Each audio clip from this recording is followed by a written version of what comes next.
Good morning and vanakkam.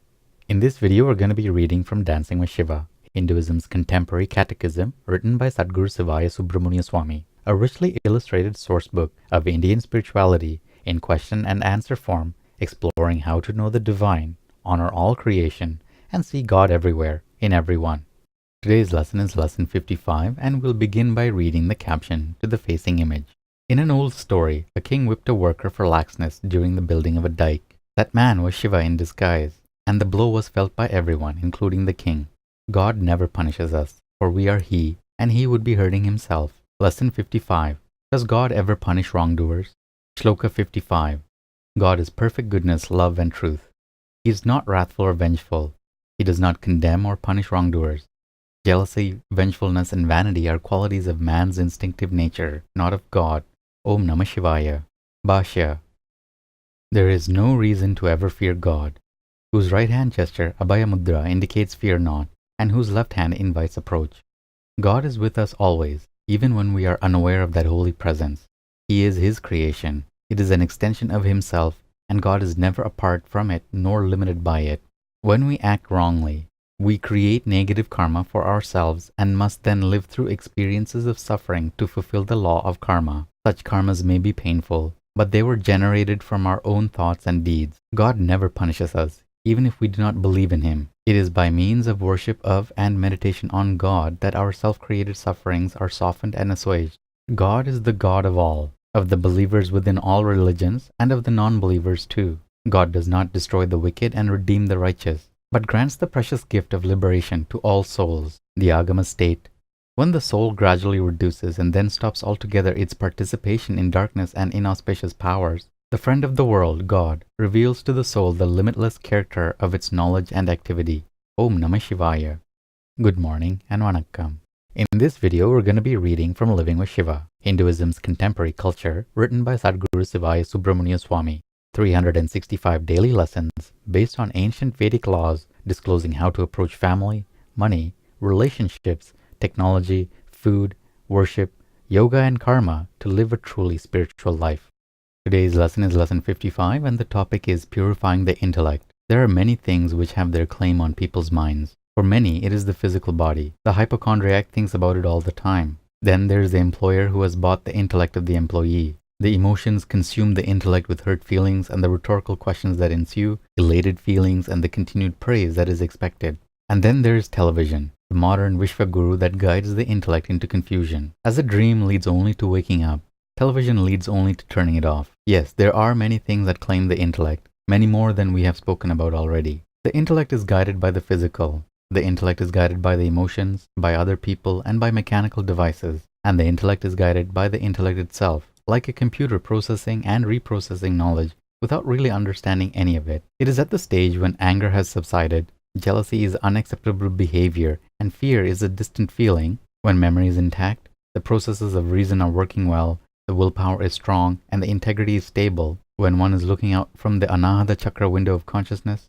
when instinctive intellectual thought meets the superconscious of the Purusha, the soul, that the inner person lays claim on the outer person. There is a struggle, to be sure, as the I am struggles to take over the was then. It's simple. The last mala, the Anava mala, has to start losing its beads. The personal ego must go for universal cosmic identity, Satchidananda, to be maintained. This then is the platform of the throat chakra, the Vishuddha chakra of a true, all-pervasive, never-relenting spiritual identity. Here, Guru and Shishya live in oneness in divine communication. Even if never a word is spoken, the understanding in the devotee begins to grow and grow and grow. Some people think of the intellect as informing the superconscious or soul nature, instructing or educating it. Some people even think that they can command the gods to do their bidding. These are the people that also think that their wife is a slave, that children are their servants, and who cleverly deceive their employers and governments through learned arts of deception. These are the prototypes of the well-developed ignorant person, even though he might feign humility and proclaim religiousness. It is the religion that he professes, if he keeps doing so, that will pull him out of this darkness. When the first beam of light comes through the Muladhara chakra, he will start instructing his own soul as to what it should do for him. Yet he still habitually dominates his wife, inhibiting her own feelings as a woman, and his children, inhibiting their feelings in experiencing themselves being young. But the soul responds in a curious way. Unlike the wife and children, or the employer and government who have been deceived through his wrong dealings, The soul responds by creating a pin which pricks his conscience, and this gnawing, antagonistic force within him he seeks to get rid of. He hides himself in jealousy, in the Sutala chakra, until this becomes unacceptable. The confusion of the Tala chakra is no longer his pleasure. He can't hide there. So he hides himself in anger and resentment, a cozy place within the Vitala chakra, until this becomes unbearable. Then he hides himself in fear, in the Atala chakra, fear of his own Purusha, his own soul, his own psyche, his own seeing, until this becomes intolerable. Then he hides himself in memory and reason, and the being puts down its roots. The change in this individual can only be seen by the mellowness within his eyes, and a newborn wisdom that is slowly developing in his conversations among those who knew him before. Sutra 55 of the Nandinada Sutras, Incantation and Sacrifice. All Shiva's devotees do japa daily, counting recitations on Rudraksha beads. Embracing tapas through simple austerities, they sacrifice often, carry out penances as needed, and perform sadhana regularly. Aum Namah Sivaya. Good morning and vanakkam. In this video, we're going to be reading from Merging with Shiva, Hinduism's Contemporary Metaphysics, written by Sadguru Sivaya Subramania Swami. 365 enlightenment lessons from a mystical master, revealing the depths of Raja Yoga, the clear white light, the states of mind, and the ultimate spiritual destiny of every seeker. Today's lesson is lesson 55, and the topic is turning to the inner light. Thousands of young aspirants who have had bursts of inner light have evolved quickly. Assuredly, this has been their natural evolutionary flow. This oversensitization of their entire mind structure, so suddenly intensified into transcendental realms, caused the materialistic states to decentralize attachments to their present life pattern, school interests, and plans for the future. A springboard is needed. A new balance must be attained in relating to the materialistic world, for the physical body still must be cared for to unfold further into the human destiny of Nirvikalpa Samadhi, the realization of the self beyond the states of mind. Enlightened seers are turning inward to unravel solutions in building new models to bring forth new knowledge from inner realms to creatively meet man's basic needs, and to bring through to the external spheres beauty and culture found only on inner planes, thus heralding the golden age of tomorrow and the illuminated beings of the future who, through the use of their disciplined third eye and other faculties, can remain within the clear white light while working accurately and enthusiastically in the obvious dream world. Should he come out too far into materialism in consciousness, the inner voice may be falsely identified as an unseen master or a god talking into his right inner ear.